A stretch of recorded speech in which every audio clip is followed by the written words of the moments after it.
அன்பானவர்களே, இந்த லெந்து நாட்களில் சிந்திக்க ஒரு சிறுகதை. நம்மை போலானார் என்ற தலைப்பில் எபிரேயர் 2ஆம் அதிகாரம் 14ஆம் வசனம் இவ்வாறு சொல்லுகின்றது.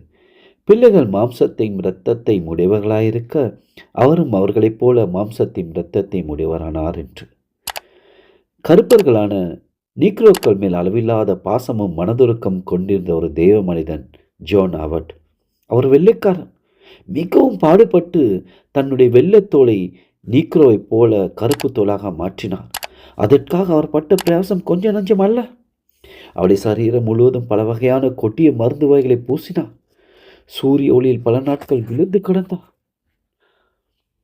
தான் ஒரு நீக்ரோவை போல இருந்தால்தான் மேய்ப்பன் இல்லாமல் அலைந்து திரிகிற நீக்ரோக்களை கத்தற்கென்று ஆதாயம் பண்ண முடியும் என்று அவர் நம்பினார்.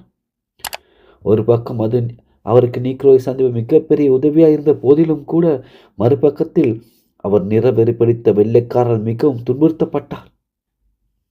வெள்ளைக்காரர்கள் ஓட்டும் வாகனங்கள் ஏறுவதற்கு அவருக்கு அனுமதி கிடைக்கவில்லை.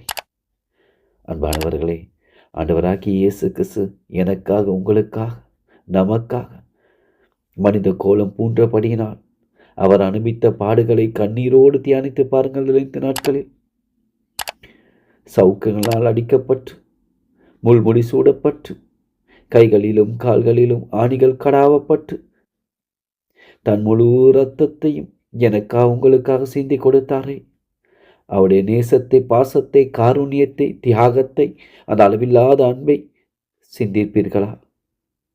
எபிரேயர் 2ஆம் அதிகாரம் 15 வசனம் சொல்லுகின்றது, ஜீவ காலமெல்லாம் மரண பயத்திலாளி அடிமைத்தனத்துக்குள்ளானவர்கள் யாவரையும் விடுதலை பண்ணும்படியாய் அப்படியானார் என்று. தேவன் தானே உங்களை ஒவ்வொருவரையும் ஆசீர்வதி.